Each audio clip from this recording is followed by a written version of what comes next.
وَقُلْ جَاءَ الْحَقُّ وَزَهَقَ الْبَاطِلُ إِنَّ الْبَاطِلَ كَانَ زَهُوقًا۔ الحمد للہ وکفى وسلام علی عبادہ الذین اصطفى، اما بعد، اللہم الہمنی رشدی واعذنی من شر نفسی۔ سامعین، مرزا محمد علی جہلمی کے نام سے کون واقف نہیں؟ سوشل میڈیا سے وابستہ افراد اسے بخوبی جانتے ہیں۔ آئے دن متنازع بیانات اور صحابہ کرام کے خلاف اس کی بدگوئیوں سے اس کا چینل بھرا ہوا ہے۔ 2020 اور 2025 میں اسے جیل کی ہوا بھی کھانی پڑی تھی۔ حضور صلی اللہ علیہ وسلم پر اس کے تبصرے نے سزائے موت کے قریب پہنچا دیا تھا۔ یہ بندہ صحابہ کرام کا بدترین دشمن ہے، خصوصاً سیدنا حضرت امیر معاویہ رضی اللہ تعالیٰ عنہ کے نام سے ہی اس کے بدن میں آگ لگ جاتی ہے۔ آج ایک ویڈیو دیکھنے میں آیا جس میں وہ کہہ رہا ہے کہ اگر بالفرض المحال امام مہدی میری زندگی میں آ گئے اور انہوں نے حضرت معاویہ کی سیاست کو سراہا تو میں ان کو بھی نہیں مانوں گا۔ میں یہ بات کیمرے کے سامنے کہہ رہا ہوں۔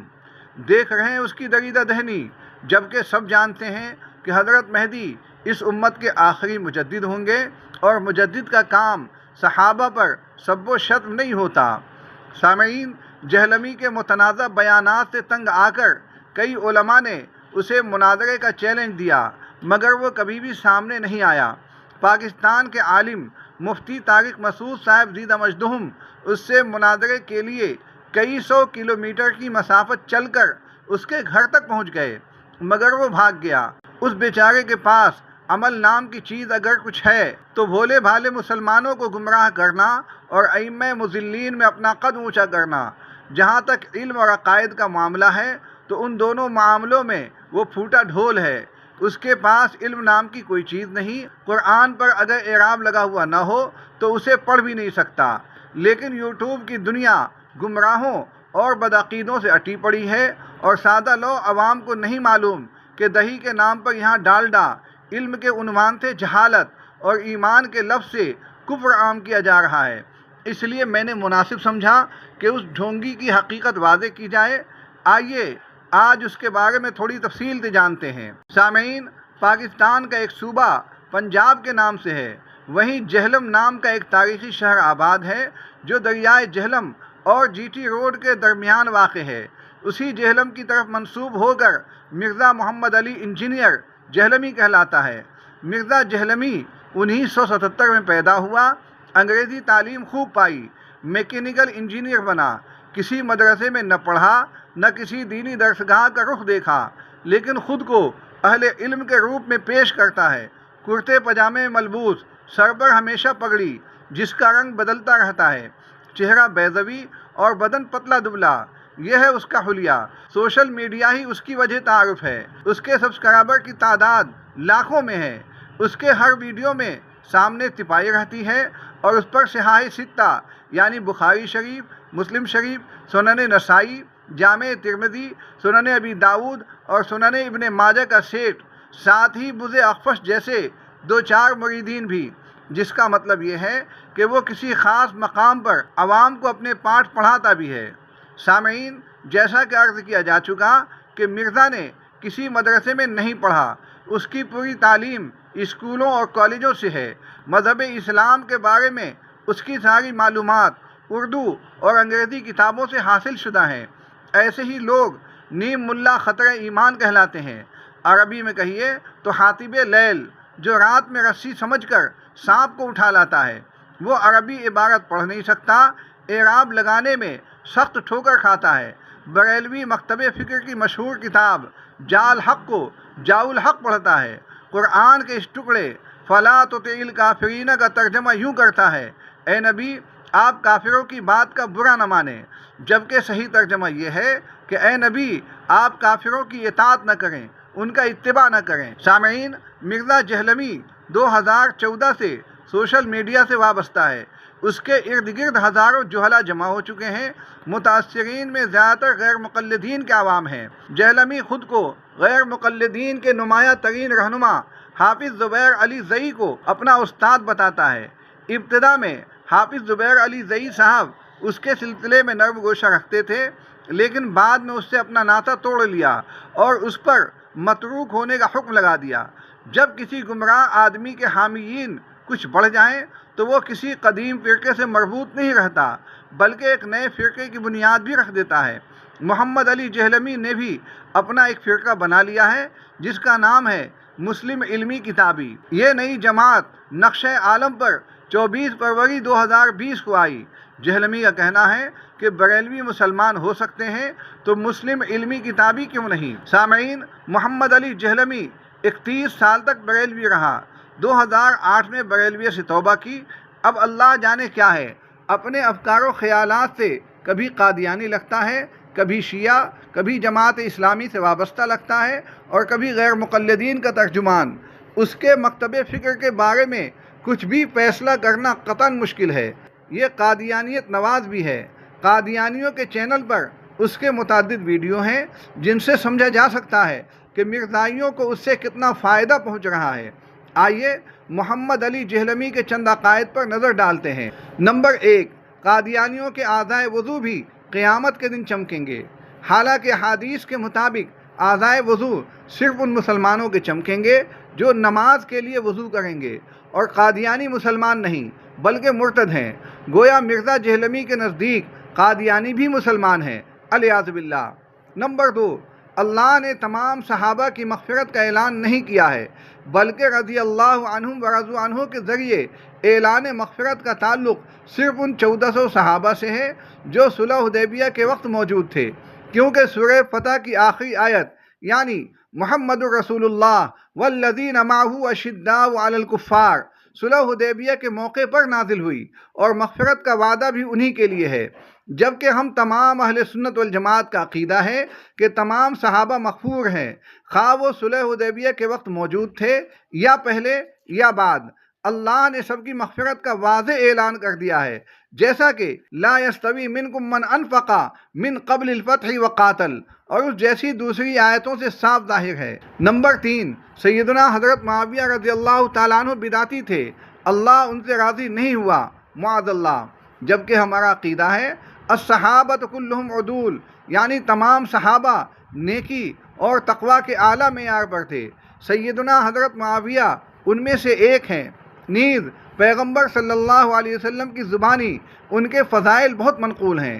نمبر 4، فتح مکہ کے موقع پر ایمان لا کر جنہوں نے صحابیت کا شرف پایا، وہ اسلام کی طرف طبعی میلان کی بنا پر نہیں بلکہ مسلمانوں کے غلبے کے خوف سے ایمان لائے، علیاذ باللہ۔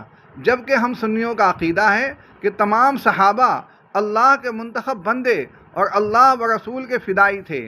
نمبر 5، سب سے پہلے مسلمان سیدنا حضرت علی ہیں۔ حضرت عبداللہ ابن عباس سے یہی ثابت ہے۔ امام ترمذی رحمۃ اللہ علیہ بعض محدثین کی وجہ سے ابن عباس کے قول کو رد کرنے اور یہ کہنے کی وجہ سے ناسبیت، بابائیت اور فرقہ پرستی کے مرتکب ہوئے کہ سب سے پہلے مسلمان سیدنا ابو بکر ہیں، حالانکہ سیدنا ابو بکر رضی اللہ تعالیٰ عنہ کے سب سے پہلے ایمان لانے کو کئی صحابہ بیان کرتے ہیں۔ نمبر 6، قادیانی لوگ حضور صلی اللہ علیہ وسلم کو نبی مانتے ہیں اور یہود و نصارہ نبی نہیں مانتے، لہذا قادیانی ان دونوں اقوام سے افضل ہیں۔ جبکہ ہم اہل سنت والجماعت کا عقیدہ ہے کہ یہود و نصارہ اہل کتاب ہیں، ان کی خواتین سے نکاح جائز ہے اور ان کا ذبیحہ بھی جائز ہے۔ رہے قادیانی تو وہ مرتد ہیں، خواہ وہ پیدائشی طور پر بھی قادیانی کیوں نہ ہوں۔ یہ لوگ زندیق ہیں جو کفر کا انتہائی درجہ ہے، لہذا یہ لوگ یہود و نصارہ سے کبھی افضل نہیں ہو سکتے۔ نمبر 7، بھتیجی اور بھانجی کی بیٹی سے نکاح جائز ہے، حالانکہ اس مسئلے پر تمام علماء کا اتفاق ہے کہ جس طرح بھانجی اور بھتیجی سے حقیقی ماموں اور حقیقی چچا کا شادی کرنا حرام ہے، اسی طرح بھانجی کی بیٹی اور بھتیجی کے بیٹی سے بھی نکاح کرنا حرام ہے۔ بنات الاخ اور بنات الاخت سے مراد صرف بھانجی اور بھتیجی نہیں ہے، بلکہ بھانجی اور اس کی قیامت تک آنے والی اولاد، بھتیجی اور اس کی قیامت تک پیدا ہونے والی نسل مراد ہے۔ فقہائے اسلام اسی کو وَإِن سَفَلَتْ سے تعبیر کرتے ہیں۔ نمبر 8، تفسیر ابن کثیر کی خرابیوں پر 5 گھنٹوں کا لیکچر دے سکتا ہوں۔ ابن کثیر نے اپنی تفسیر میں گپ شپ سیکسی باتیں اور شرکیہ عقائد بھی گسیڑ دیے ہیں، جبکہ علامہ عماد الدین ابن کثیر بصری کی یہ کتاب ہر زمانے میں اہل علم کے درمیان مقبول رہی ہے۔ علامہ جلال الدین سیوطی اور علامہ انور شاہ کشمیری اسے بے حد پسند فرماتے تھے۔ روایت و درایت کے اعتبار سے کسی بھی محدث کی تفسیر اتنی شاندار نہیں ہے۔ 8ویں صدی ہجری کے یہ مفسر پائے کے محدث بھی تھے۔ نمبر 9، ابن تیمیہ فرقہ پرستی کی لعنت کا شکار تھے اور حق کو قبول نہیں کرتے تھے۔ نمبر 10، حضرت معاویہ رضی اللہ تعالیٰ عنہ کاتب وحی نہیں تھے، ہاں صحابی رسول اور سفارشی منشی تھے۔ نمبر 11، کاتب وحی ہونا کوئی اعزاز کی بات نہیں، بعض کاتبین وحی مرتد بھی ہوئے ہیں۔ نمبر 12، شیعہ نے قرآن میں کوئی تحریف نہیں کی، شیعہ کے گھر میں بھی وہی قرآن ہوتا ہے جو ہر مسلمان کے گھر میں ہوتا ہے۔ سامعین، اسحاق سلفی نام کے ایک بندے نے اس کی بھدی شخصیت کا نقشہ جس طرح کھینچا ہے، جی چاہتا ہے کہ آپ کی خدمت میں بھی اسے پیش کر دیا جائے۔ ایک آوارہ مزاج، نیم رافضی، جہلم کا یہ انجینئر بڑی محنت و جد و جہد سے مشاجرات صحابہ کی روایات کو گھسیٹ کر بنو امیہ کے صحابہ کرام اور اموی خلافت اور نامور علماء حدیث پر بے باکانہ جرح کرتا ہے۔ جھنگ کے ایک ناکام وکیل کی طرح جہلم کا انجینئر بھی مسلکی کوچہ میں دکان چمکانے کے لیے تلبیس کے جملہ ڈھنگ آزما رہا ہے۔ تشیع کا دفاع اور اصحاب محمد صلی اللہ علیہ وسلم پر جرح و نقد اس کی مخصوص آئٹم ہے۔ بالخصوص سیدنا الامام معاویہ رضی اللہ تعالیٰ عنہ کو ہدف تان بناتا ہے۔ باقاعدہ کسی دینی ادارہ اور مستند علماء دین سے تحصیل علم سے محرومی کے باوجود جارحانہ انداز سخن اور کتب احادیث کے حوالے کوٹ کرنے کا ڈھنگ نوخیزوں اور سلب بیزار طبقہ کے لیے متاثر کن ہے۔ سامعین، مرزا جہلمی کے ان عقائد کے بعد تغلیبی طور پر یہی سمجھ میں آتا ہے کہ یہ بندہ شیعہ ہے اور سنیوں کے لبادے میں شیعیت کو فروغ دے رہا ہے۔ اس شخص کے بارے میں دارالعلوم دیوبند نے بھی اپنا فیصلہ سنا دیا ہے۔ یہ فیصلہ نرم ہے۔ جب اس کے بھیانک عقائد و افکار دارالعلوم دیوبند تک پہنچیں گے تو اس کا فیصلہ بھی سخت ہوگا۔ فی الحال اس کا یہ فیصلہ پیش خدمت ہے۔ ہمارے علم کے مطابق یہ شخص یعنی انجینئر مرزا علی فکری انحراف کا شکار ہے، اس لیے اس کے بیانات سننے سے بچا جائے۔ سامعین، دارالعلوم دیوبند کا یہ فتویٰ بھی سماعت فرمائیں۔ ایک سوال کے جواب میں لکھا، مذکورہ بالا شخص یعنی انجینئر مرزا علی فکری انحراف کا شکار ہے اور یہ اہل سنت والجماعت کے مابین محقق مسائل میں بھی تشکیک پیدا کرنے کی کوشش کرتا ہے، اس لیے اس کے بیانات سننے سے بچنا ضروری ہے۔ یہ اعتقادی یا عملی گمراہی کا سبب بن سکتا ہے۔